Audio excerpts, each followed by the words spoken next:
नमस्कार दोस्तों। क्या आपने कभी टाइम ट्रैवल्स के बारे में सुना है? आखिर ये टाइम ट्रैवल्स है क्या, जिसे हम हिंदी में समय यात्रा कहते हैं?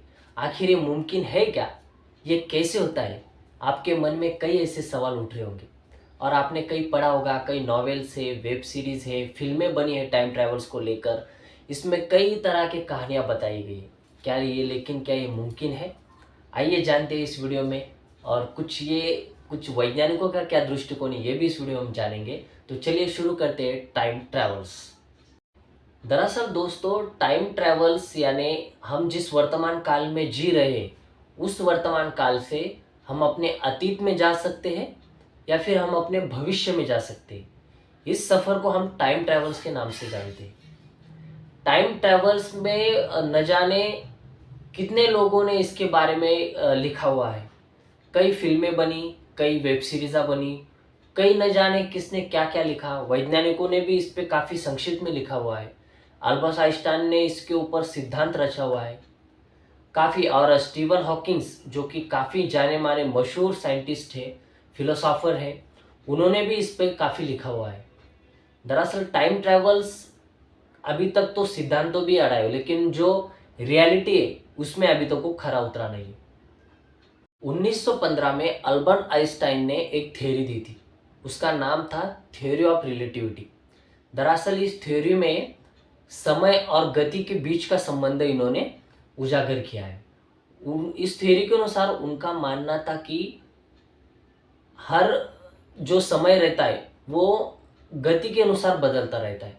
यानी कि समय हर किसी के लिए एक जैसा नहीं रहता है। जिसकी ज़्यादा गति है उसके पास वो समय से आगे निकल सकता है। यानी अगर आप एकदम तेज़ी से चल रहे हैं तो आप भविष्य में भी जा सकते हो। गति धीमी हो तो आपको ज़्यादा समय लगेगा, यानी समय में आप पीछे रहेंगे। उसके उलट ही आपके पास अगर ज़्यादा गति हो तो आप उस ज़्यादा गति से समय से काफ़ी आगे निकल जाएंगे, यानी आप भविष्य में चले जाएंगे। ऐसा इनका ये सिद्धांत कहता है। इसी थ्योरी को लेके हुए 1971 में जोसेफ हेफेले और रिचर्ड किटिंग ने एक एक्सपेरिमेंट किया था। इस एक्सपेरिमेंट को उन्होंने किटिंग हेफेले एक्सपेरिमेंट ये नाम दिया था। दरअसल इन्होंने 4 एटॉमिक क्लॉक लिए थे। इन 4 एटॉमिक क्लॉक लेके उन्होंने धरती के 2 चक्कर काटे। चारों एटॉमिक क्लॉक का समय सेम रखा था। धरती के 2 चक्कर काटे। जैसे उन्होंने धरती के 2 चक्कर काटे और उन्होंने क्लॉक देखा तो उनकी आंखें खुली की खुली रह गई। चार ही क्लॉक का समय अलग अलग हो चुका था। दरअसल दोस्तों, उन्होंने 3 क्लॉक लेके धरती के चक्कर काटे और एक क्लॉक उन्होंने उनके लैब में रखी। वो तीनों क्लॉक और लैब में रखे हुए क्लॉक का समय अलग अलग था।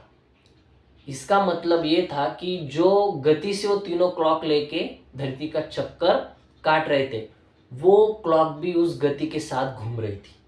और लैब में रखी हुई जो घड़ी थी, क्लॉक थी, वो स्थिर थी, इसलिए वो धीमे गति से घूम रही थी। वो हैरान हो गए और दुनिया भी काफ़ी हैरान हो गई ये एक्सपेरिमेंट देख के। दरअसल ये थ्योरी हम इससे समय यात्रा समझ सकते हैं कि समय यात्रा में हम आगे गति से आगे कैसे जा सकते हैं। साल 2006 में स्वीडन के रहने वाले हॉकन नॉर्डक्विस्ट ने इंटरनेट पे कुछ तस्वीरें डाली और अपना वीडियो डाला। उसमें उन्होंने दावा किया कि मैं समय में भविष्य में जाके आया हूँ और मैं एक आदमी से मिला जो कि मेरा ही वर्जन था, ओल्ड वर्जन था। यानी 70 साल के हॉकन को मैं मिल के आया हूँ, ऐसा उन्होंने दावा किया। जैसे ही उन्होंने इंटरनेट पे ये फोटोज वीडियो डाली, ये वायरल हो गई और पूरी दुनिया में इसकी चर्चा होने लगी। उनका मानना था कि मैं भविष्य में जाके आया हूँ, मैं अपने ओल्ड वर्जन से मिल के आया हूँ। फोटो भी ऐसे लग रहे थे, टैटू वगैरह सेम था, सभी सेम था।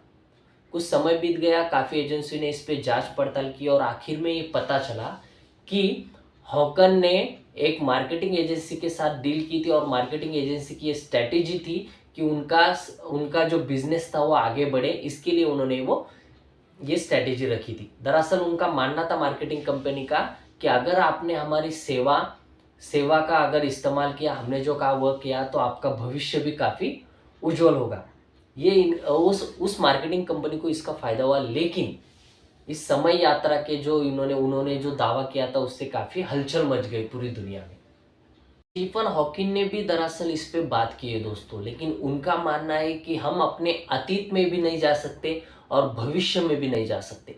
दरअसल इसमें जाना काफ़ी खतरनाक है, एक्चुअली ये पॉसिबल ही नहीं, ऐसा उनका मानना है। क्योंकि हम अतीत में जा ही नहीं सकते, कैसे जा सकते? भविष्य में जाना तो हमारा अगली ज़िंदगी कहीं चालू है, ऐसा हम मान नहीं सकते।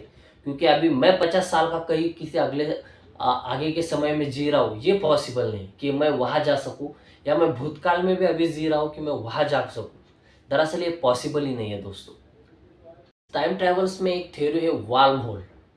वार्म होल काफ़ी चर्चा का विषय है दोस्तों।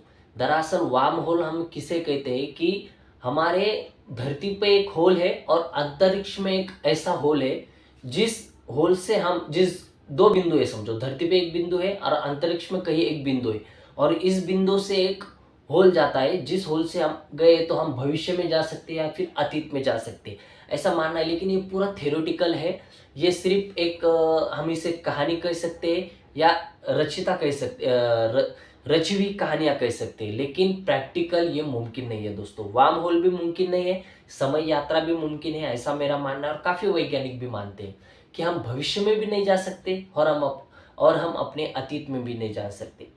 दरअसल ये नामुमकिन सा है, लेकिन इसको हम ठुकरा नहीं सकते कि हम इस दुनिया से किसी दूसरे दुनिया में भी जा सकते। दरअसल ये पॉसिबल भी हो सकता है। न जाने नेचर में ऐसा क्या रखा है कि हम कहीं ऐसा कुछ मिल जाए कि उसमें से हम दूसरी दुनिया में जा सके, यानी पृथ्वी से हम कहीं और जहाँ पे ज़िंदगी हो, जहाँ कहीं कनेक्शंस हो, कहीं लिव्स रहते हो, कोई अलग दुनिया हो, वहाँ पे हम जा सकते, ऐसा भी हो सकता है। तो टाइम ट्रैवल्स के हिसाब से हम अगर देखें तो हम दूसरी दुनिया में जा सके, ऐसा कुछ आगे भविष्य में निकल सकता है। लेकिन हम अपने अतीत में जा सके या फिर हम अपने भविष्य में जा सके, ये दरअसल नामुमकिन है, ऐसा मुझे लगता है दोस्तों। आपको क्या लगता है इस बारे में? ज़रूर मुझे कमेंट करके बताइए। और इस रोचक कहानी और ये टाइम ट्रैवल्स को लेके आपकी सोच क्या है, वो भी मुझे बताइए। और आपका सजेशन क्या है इस वीडियो को लेके, वो भी मुझे बताइएगा दोस्तों। वीडियो अगर अच्छी लगी हो तो लाइक कीजिएगा, शेयर कीजिएगा दोस्तों में, और सब्सक्राइब ज़रूर करिएगा चैनल को दोस्तों।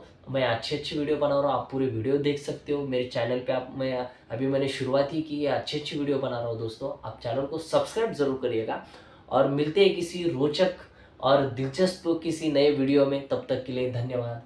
जय हिंद।